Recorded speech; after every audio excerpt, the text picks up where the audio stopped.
les secrets de la réussite avec Marc-André Beaulieu. Je te laisse. Merci. Premièrement, merci de m'accueillir. Je voudrais juste commencer en disant que c'est mon premier talk au Hackfest. C'est mon premier talk de cette envergure-là. Fait que je vous demanderai un petit peu d'être indulgent envers moi aujourd'hui. Comme j'ai été présenté, aujourd'hui, on va parler de comment construire un service de sécurité offensive, les secrets de la réussite. Dans le fond, nous autres, on a utilisé une approche itérative basée sur des preuves de valeur. C'est ça que je vais vous expliquer aujourd'hui. Il n'y a rien de technique, c'est un petit sujet soft pour finir la Hackfest, en fait. Donc, mon nom, c'est Marc-André Beaulieu. Vous pouvez me retrouver sur les réseaux sociaux en tant que DMMC Official. Je suis pentester chez IA Groupe Financier. Je suis responsable du calendrier de tests d'intrusion. Je suis aussi contributeur principal aux exercices de Purple Team qu'on fait chez IA.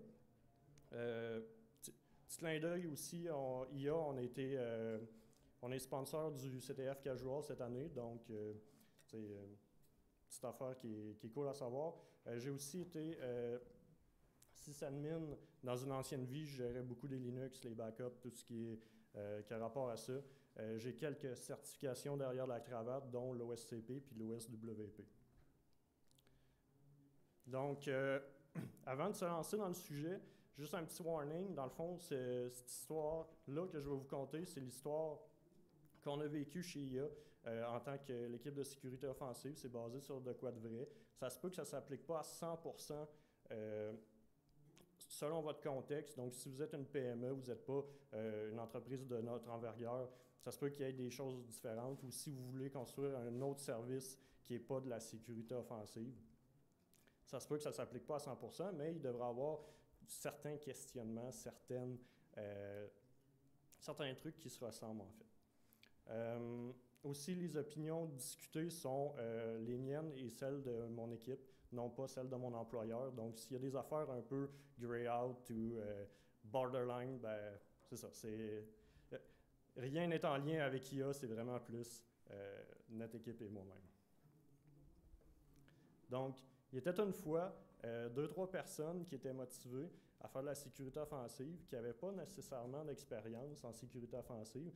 Par contre, ils faisaient des CTF, ils se pratiquaient sur des plateformes genre Hack the Box, Strike Me, whatever. Mais ils travaillaient dans une entreprise qui est ouverte à des nouvelles initiatives en termes de sécurité.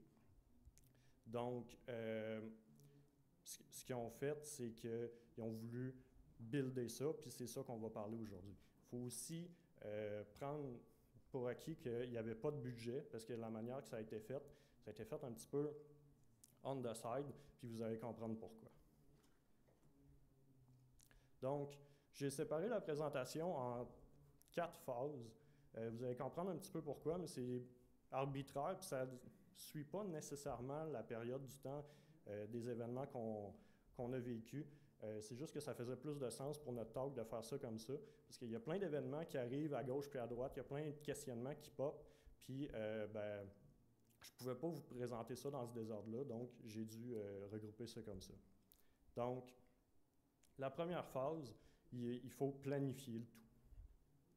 Donc, ce qu'il faut faire, ou ce qu'on a fait en fait, c'est de faire un plan à haut niveau, une preuve de valeur dans le fond, ou communément appelée une initiative, pour créer le service de sécurité offensive. On a starté en voulant faire du pentest, puis puisqu'on n'avait aucun budget, on a décidé de le faire à l'interne.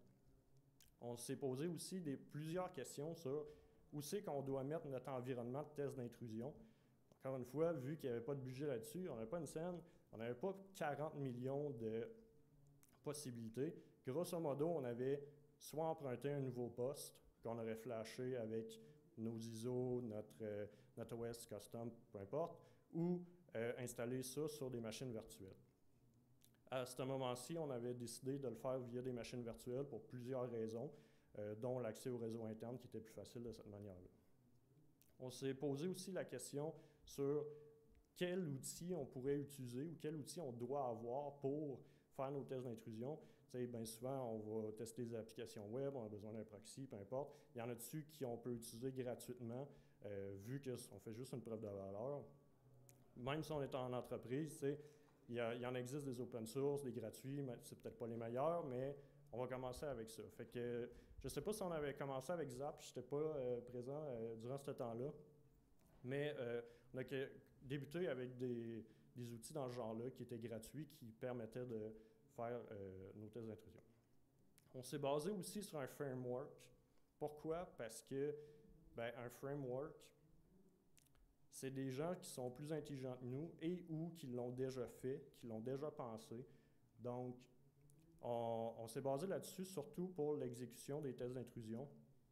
On a pris, dans le fond, le WSTG de l'OWASP pour tout ce qui est application web.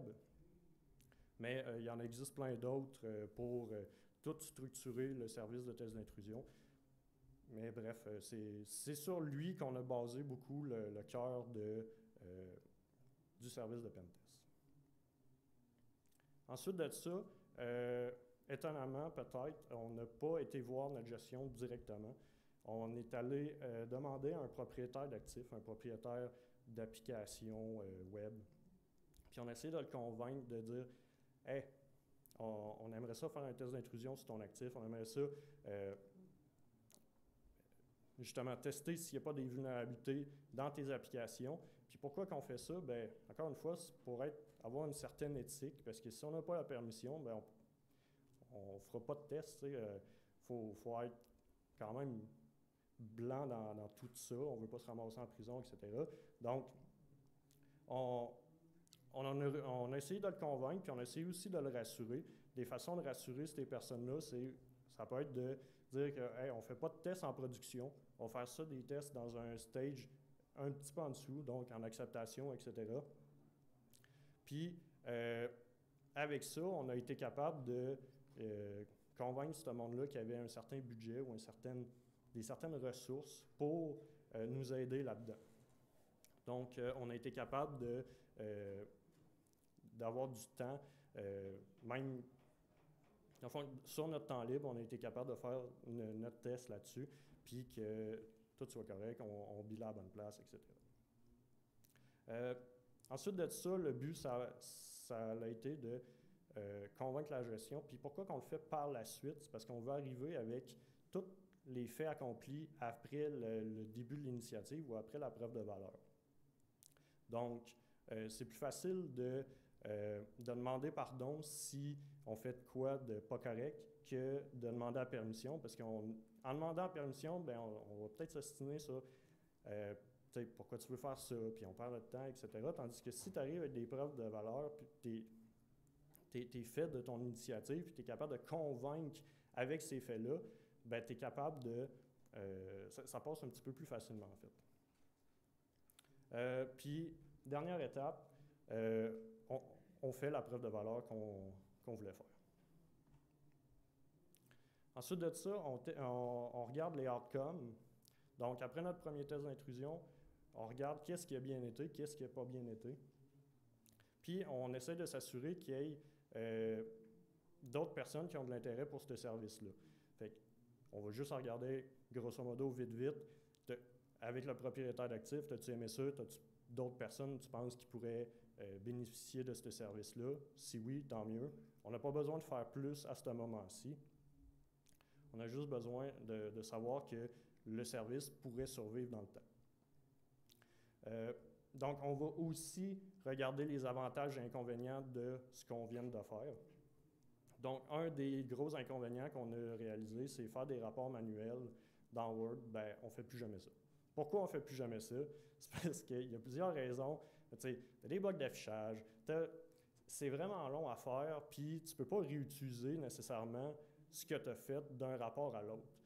Tu pourrais copier, oui, la description, puis des petites affaires, mais encore une fois, c'est des trucs manuels qu'il faut que tu fasses, puis ben, on n'aime pas ça, fait qu'on va peut-être vouloir automatiser ça dans le futur.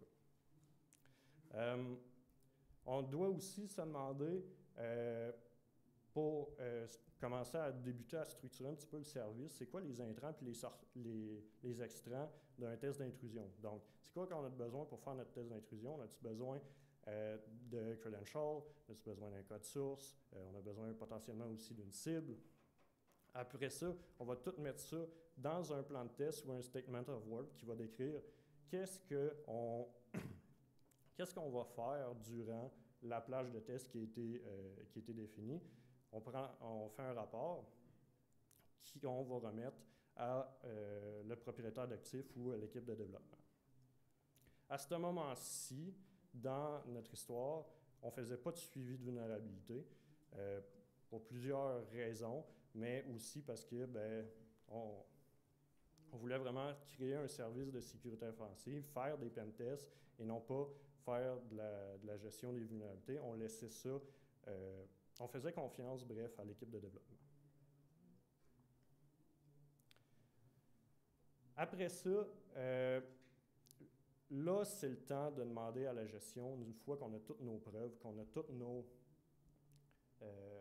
nos résultats de la preuve de valeur, là, on va arriver avec les faits accomplis, puis on va essayer de convaincre notre gestion que « Hey, moi, j'aimerais vraiment ça, faire ça sur mon temps, dans le fond, sur mon temps libre, puis, tu sais, on peut-tu libérer un petit peu de temps pour ça? Est-ce qu'on peut avoir un petit temps de budget, pour ce temps-là, pour essayer de poursuivre l'initiative, parce que nous autres, on croit que ça a vraiment de la valeur de faire des tests d'intrusion, puis ça peut peut-être réduire le risque, etc. Donc, une fois qu'on a tous les faits, ben c'est là que ça passe ou ça casse. Si on a bien fait notre job, ça va passer, ce qui était notre cas, puis on en est très content à ce moment-ci.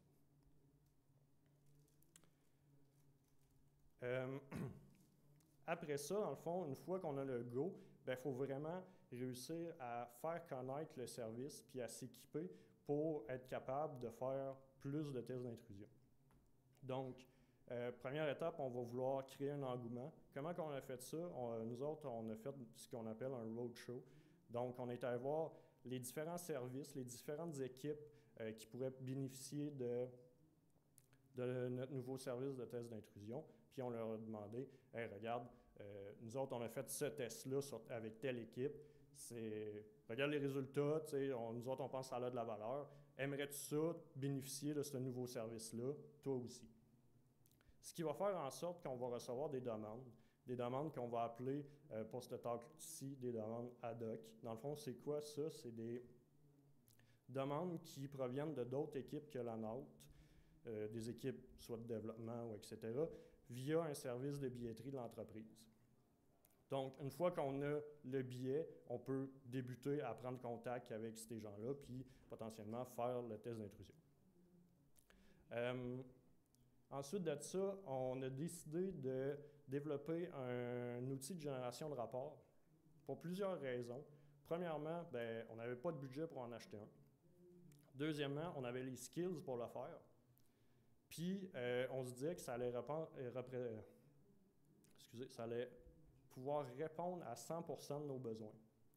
Donc, en faisant ça comme ça, à ce moment-ci, on s'est dit, c'est la meilleure chose qu'on peut faire parce que ça va nous aider à livrer plus de valeur, à faire plus de tests. Donc, il va y avoir un gain de temps en rédaction, vu qu'on fait moins de rédaction, on fait plus de pen tests, ce qui nous donne plus de valeur. Puis, une fois qu'on a le go aussi de la gestion, on peut aussi essayer de négocier pour avoir d'autres outils ou d'autres matériels. Donc, si on avait testé Zap, puis on s'entend que Zap, c'est peut-être pas le meilleur, on va peut-être vouloir acheter soit un autre proxy, mettons Burp, Kaido, ou d'autres outils qui seraient nécessaires à notre test d'intrusion. Je vais juste prendre une petite gorgée avant de poursuivre.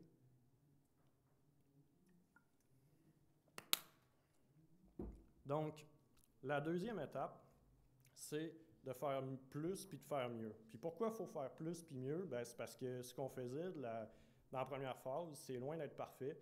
Puis on va vouloir faire des itérations là-dessus pour avancer plus loin puis en faire plus et avoir de meilleurs résultats. Donc, on se rappelle, on a fait un roadshow, on commence à avoir des demandes ad hoc. Les demandes ad hoc arrivent, mais arrivent trop. Donc, il faut trouver une manière de s'organiser parce qu'on croule ces demandes, on n'est pas capable de répondre.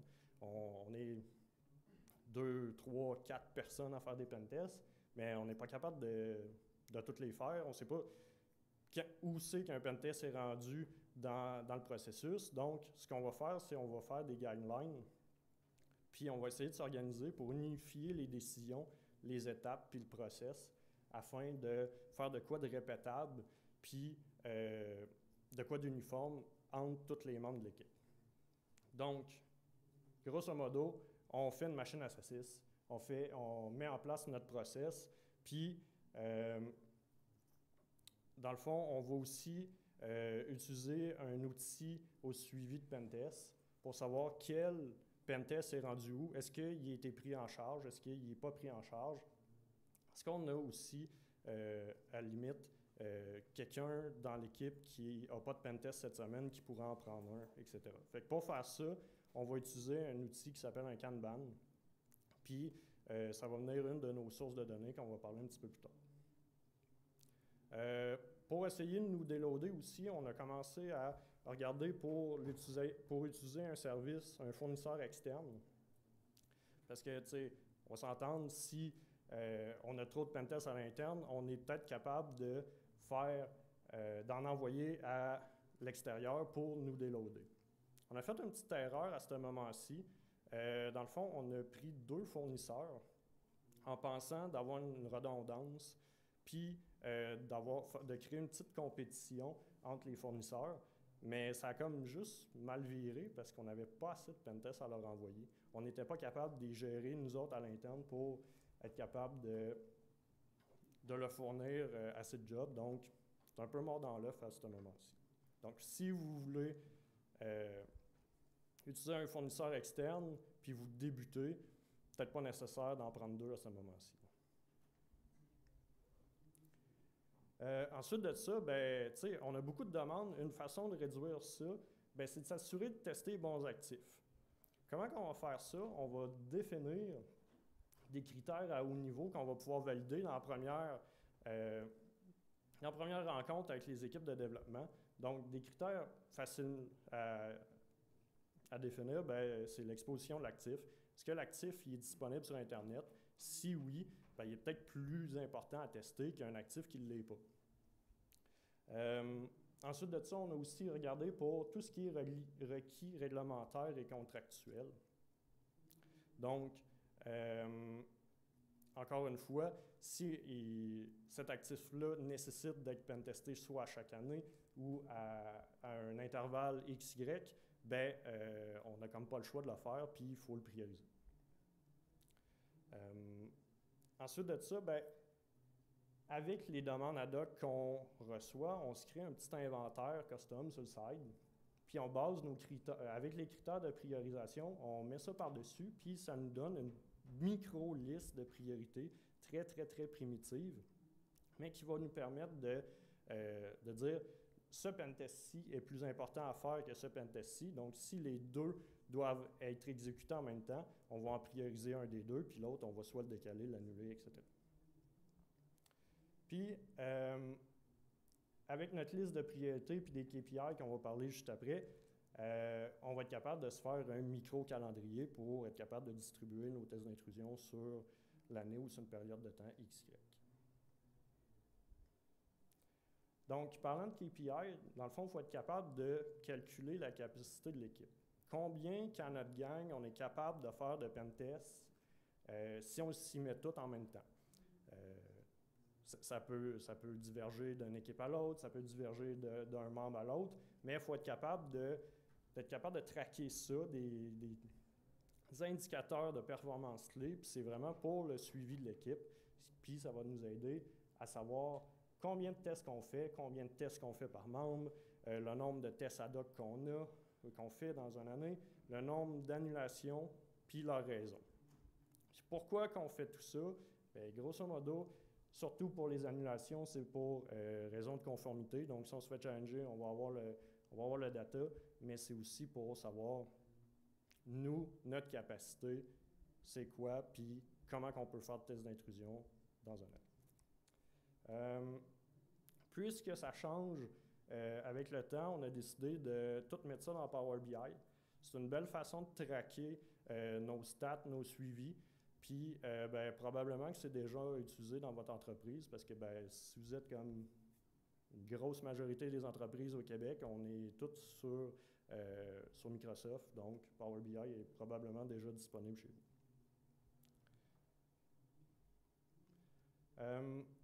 Après les KPI, il faut qu'on se demande un peu aussi quelle valeur notre équipe apporte à l'entreprise. Parce que, on va se le dire, chez IA Groupe Financier, on ne vend pas des pentests, on vend de l'assurance, on vend d'autres choses.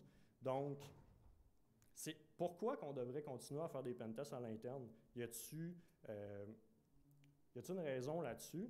Puis ça va faire en sorte qu'on va se créer des indicateurs de réduction de risque. Donc, comme par exemple, on va avoir le suivi du nombre de vulnérabilités qu'on a, le suivi du nombre de vulnérabilités par CWE ou par criticité. Puis avec ça, on va être capable de démontrer quand on se fait challenger, soit par la gestion ou par la conformité qui de droit, qu'on réduit vraiment le risque avec des indicateurs comme ça. Aussi, on peut traquer le nombre de tests selon l'exposition puis le nombre de tests par actif. Pourquoi le nombre de tests par actif? Si on teste tout le temps la même affaire, peut-être pas super efficace, tu sais. Fait qu'on va vouloir avoir un certain roulement pour essayer de couvrir le nombre d'applications le plus large possible. Autre statistique importante à sortir, dans le fond, c'est à coût égal, le service interne versus le service d'un fournisseur externe. C'est quoi qui est plus performant? C'est quoi qui coûte le moins cher? Puis, si on est capable de sortir ça, on va être capable de répondre rapidement au challenge puis passer à autre chose. Donc, ça ici, c'est des exemples de KPI qu'on a. C'est des exemples finaux. Donc, Day One, ça ressemblera probablement pas à ça. Donc, on peut voir en haut à gauche le nombre de tests faits par responsable. Il y a deux couleurs. Il y a la bleue puis la verte. Dans le fond, la bleue qui est le nombre de tests pris en charge parce que chez nous, on a une petite équipe puis on prend chacun des membres de l'équipe de sécurité offensive peut prendre un test en charge durant le processus, mais ça ne veut pas dire que ça va être lui qui va l'exécuter. Donc, ce qui est en vert, c'est justement l'exécution des tests des membres de l'équipe. Si on va un petit peu à droite, où ce qu'on voit le rond, dans le fond, c'est les raisons d'annulation puis le nombre d'annulations par année. Donc, encore une fois, on veut traquer ça pour différentes raisons. Puis aussi, si un actif se fait tout le temps annuler pour la même raison ou pour des raisons différentes, on va avoir ce data-là, puis on va être capable de soit l'éviter ou soit remonter ça à la gestion comme étant un problème, etc. Ensuite, les petits demi-cercles en bas, dans le fond, c'est des petits cadrans qu'on a pour voir le suivi des tests d'intrusion durant l'année.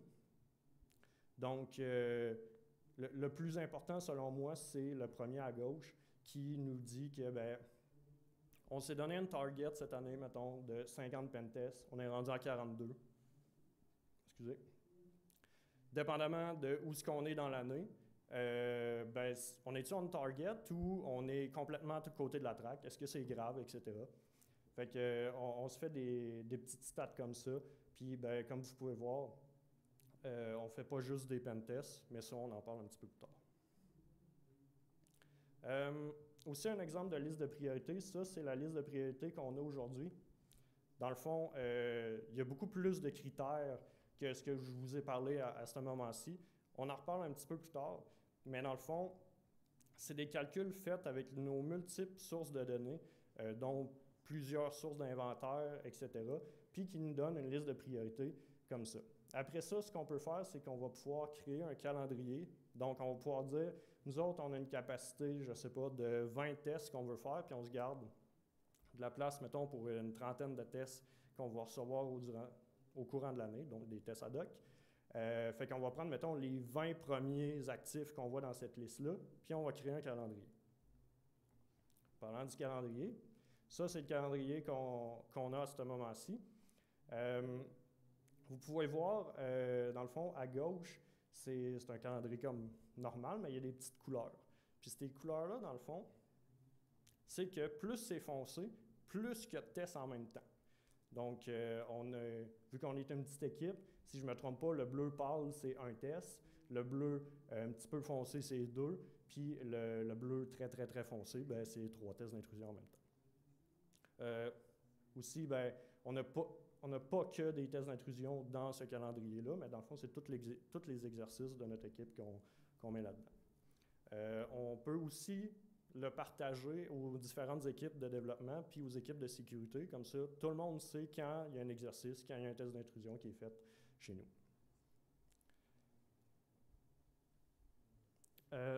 Troisième phase, dans le fond, il faut optimiser, maturer, questionner, augmenter puis réaliser.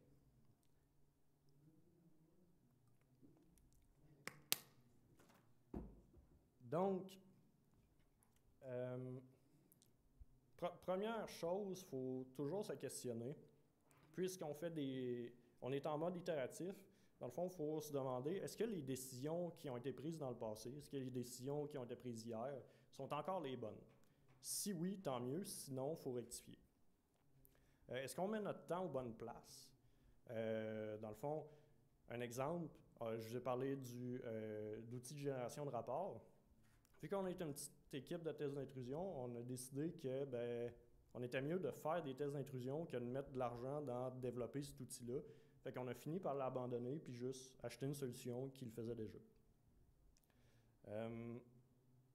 Faut aussi réviser le processus parce qu'à ce moment-ci, oui, on a un processus, mais le processus, il n'est pas parfait. Il y a plein d'étapes qu'on peut peut-être enlever. Il y a plein d'étapes qu'on peut faire mieux, qu'on peut optimiser. Puis, est-ce qu'il y a des équipes qui ont été créées entre-temps? Tantôt, je vous parlais qu'il n'y avait pas de suivi des vulnérabilités. Mais s'il y a une équipe de gestion de vulnérabilité qui a émergé entre-temps, c'est peut-être un bon moment pour essayer de leur donner nos extrants puis d'utiliser leurs services. J'ai parlé un petit peu d'inventaire tantôt. Les inventaires, il n'y a rien de parfait. Ça se peut qu'on ait des trucs custom comme on avait au tout début. Ça se peut aussi qu'il y en ait des solutions qui aient émergé durant qu'on crée puis qu'on build tout notre service de sécurité. Donc, ça se pourrait qu'il y ait une CMDB, qu'il y ait une base de données qui unifie tous les composants d'un système informatique qui pop. Si oui, on peut-tu la consommer, puis on peut-tu l'intégrer avec notre liste de priorités, puis tout? Si c'est le cas, ça va être parfait parce qu'on va avoir de plus en plus l'heure juste, puis on va connaître notre parc de mieux en mieux. Ensuite de ça, on avait 2-3 critères de priorisation tantôt. Ça serait peut-être le fun d'en ajouter. Mais ça, encore une fois, il faut se baser sur notre inventaire puis sur les informations qu'on a. Un type de critère qu'on pourrait ajouter, si on a les joyeux de la couronne, dans le fond, qui est les actifs qui, ici, sont indisponibles pour l'entreprise ne peut plus faire pourquoi elle a été créée. Donc, si on parle de IA Groupe Financier, nous autres, mettons, on gère des services financiers, on vend de l'assurance, on ne serait plus capable de faire ces actions-là. Stratégie calendrier. Je vous ai parlé un petit peu tantôt qu'on prenait la liste de priorités, puis qu'on prenait un nombre d'actifs là-dedans, puis qu'on testait ça. Il y a peut-être des manières un petit peu plus efficaces de prioriser tout ça. Donc, on pourrait, par exemple, dire on voudrait couvrir d'autres types d'applications que les applications web. On pourrait couvrir des infras, on pourrait couvrir des applications mobiles, ou on pourrait couvrir toutes les applications web exposées sur Internet, par exemple. Donc ça va être la saveur de l'année qu'on va utiliser pour créer notre calendrier de l'année prochaine. Un autre trucs que nous autres, on a trouvé qui peut, je ne sais pas si ça peut s'appliquer dans tous les contextes, mais pour notre contexte, c'est parfait. C'est qu'au début de l'année, il n'y a rien en Q4. Il n'y a aucun test d'intrusion qu'on planifie en Q4. Puis pourquoi? C'est parce qu'il y a plusieurs tests d'intrusion qui décalent ou qui nous arrivent en fin d'année. Fait que Q4, il se remplit par lui-même. Donc, au début de l'année, on planifie Q1, Q2, Q3, puis on laisse ça vide.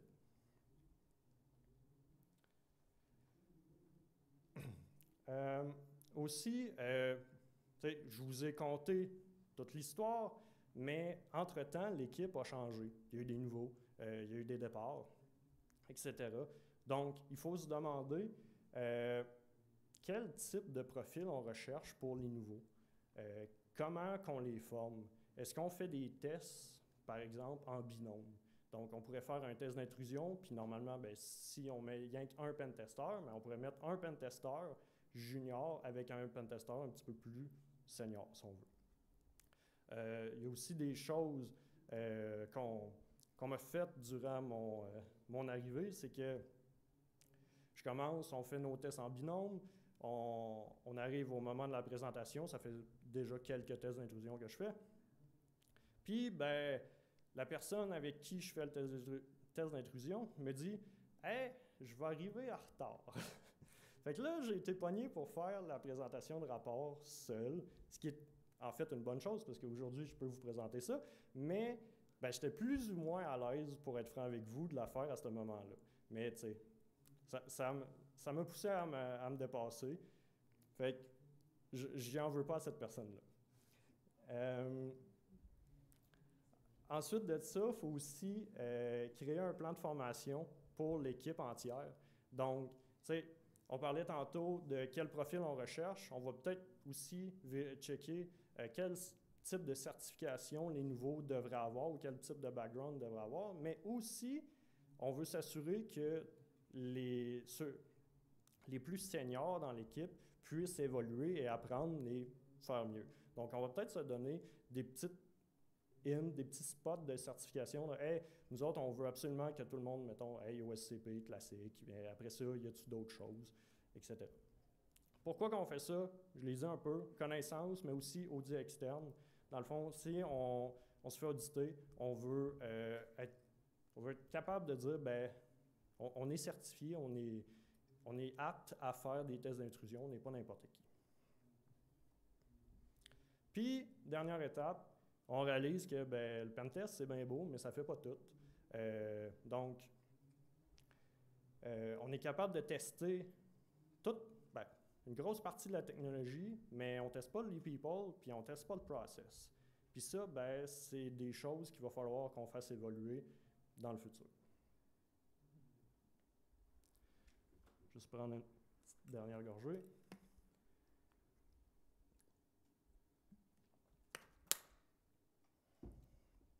Donc, quatrième et dernière phase, on ne change pas une formule gagnante. Donc, je ne sais pas si vous vous rappelez, test d'intrusion, on fait un plan, on trouve un sponsor, on exécute, même recette. Par contre, on va le faire pour le Purple Team. Puis pourquoi le Purple Team? Pourquoi pas le Red Team? Dans le fond, c'est parce qu'on veut créer un partage de connaissances entre les équipes, entre l'équipe offensive et les équipes de défense. Puis on veut aussi briser les silos. Parce que à ce moment-là, pour être franc avec vous, on parlait très, très, très peu avec les équipes de défense pour plusieurs raisons. Mais ça va s'améliorer avec le temps, vous allez voir. Puis, dans le fond, on va se demander, bien, ce nouveau service-là, il devrait voir le jour à l'interne ou à l'externe. On a encore choisi à l'interne pour plusieurs raisons, mais surtout parce que, dans le fond, on connaît mieux notre environnement. On fait des pentests, on commence à avoir notre inventaire, etc., qui grossit puis qui s'améliore. Mais, si on demande à quelqu'un de l'externe de former puis de faire des tests de Purple Team avec notre équipe interne, nos équipes de défense, en fait, ben, ils connaissent plus ou moins dans quel contexte ils vont naviguer. Puis en plus de ça, ben, on risque d'être moins cher sur le long terme parce que, comme pour les pentests, ben, on va être capable de le prouver, on va être capable d'avoir des statistiques là-dessus. Ensuite de ça, il faut se demander où c'est qu'on va mettre notre infra malicieuse. Parce que pour faire des tests de Purple Team, ben, on va avoir besoin d'un setup, on va avoir besoin d'un serveur, on va avoir besoin d'un C2, whatever, pour faire nos attaques. Puis, dans le fond, on ne veut pas que ça soit relié à l'entreprise. On veut que ça soit, on ne veut pas atteindre la réputation de l'entreprise, on ne veut pas que ça soit sur un domaine ou un IP, une subscription, peu importe. Fait qu'on va avoir quand même un certain challenge à surmonter parce que, ben, oui, ça se peut qu'il y ait plusieurs personnes qui comprennent pourquoi qu'on veut faire ça, mais ça se peut aussi qu'il y en a qui soient un petit peu plus boqués sur le fait que ben, ça ne respecte pas certaines normes de sécurité qu'on a, ça ne respecte pas, etc. Fait qu'il va falloir se demander où c'est qu'on le met, comment qu'on le fait, etc. Puis, encore une fois, framework. Dans le fond, il faut commencer à quelque part. Il y a du monde qui l'ont déjà fait. Il faut se baser sur de quoi. Puis, ben, une des réponses obvious qu'on peut avoir, ben, c'est d'utiliser le MITRE ATT&CK parce que les équipes de défense, ils le connaissent. Puis nous autres, ben, c'est vraiment facile à intégrer puis à se familiariser avec. Après ça, on trouve un sponsor puis on fait notre preuve de valeur. Donc, c'est la même approche qu'on prend, excusez. L'avantage, c'est qu'on a une certaine réputation. On a réussi à monter un service de pentest, donc on est un petit peu reconnu dans l'entreprise, puis on ne se fait pas prendre pour des caves. Désolé, mais c'est ça. Fait qu'on peut faire un projet, on peut faire un LBC, peu importe comment que votre entreprise fonctionne, puis on soumet ça. Et d'Achou, on peut aussi demander à notre directeur de sécurité ou CISO, s'il est willing, de nous aider à faire poursuivre cette idée-là. Donc, c'est ça, on demande la permission, après ça, on fait la preuve de valeur, puis on veut, encore une fois, démontrer les avantages de ce nouveau service-là.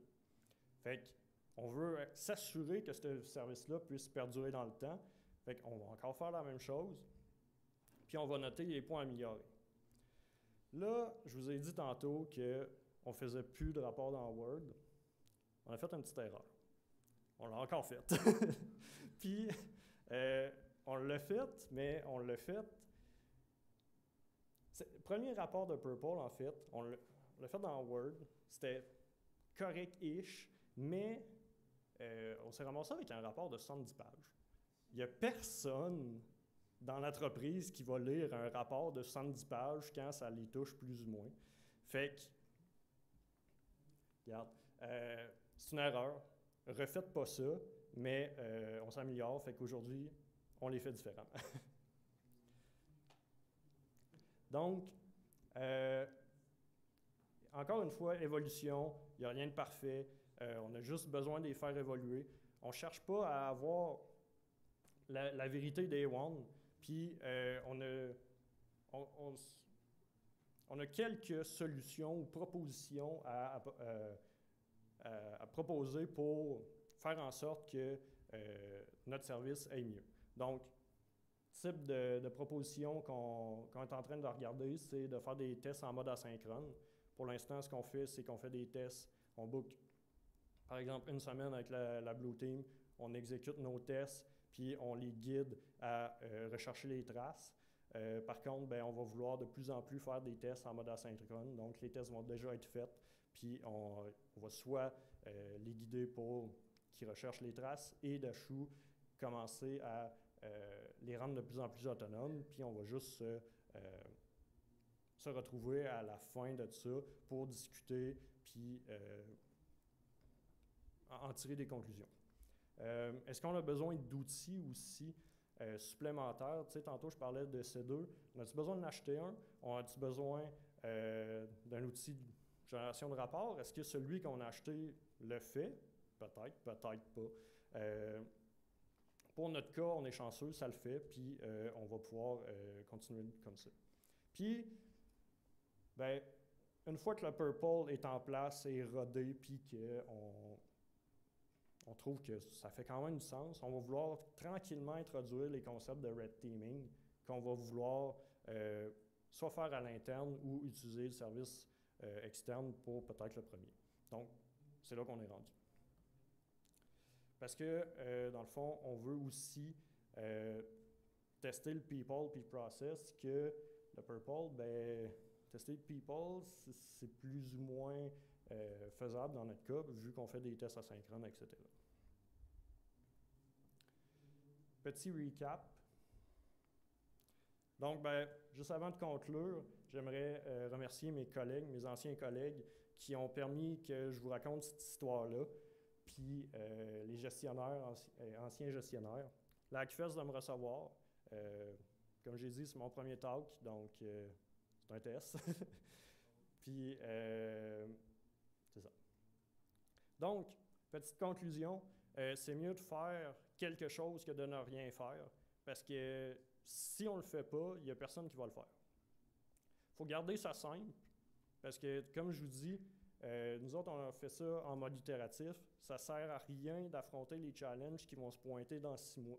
On veut affronter les challenges qu'on fait face aujourd'hui. Puis, si on sait qu'il y a des challenges qui vont venir plus tard, on les gérera plus tard. Puis, ben, comme je répète depuis tantôt, c'est une amélioration en continu. Il faut juste se remettre en question, puis faire en sorte qu'on prend les meilleures décisions au moment X. C'est tout.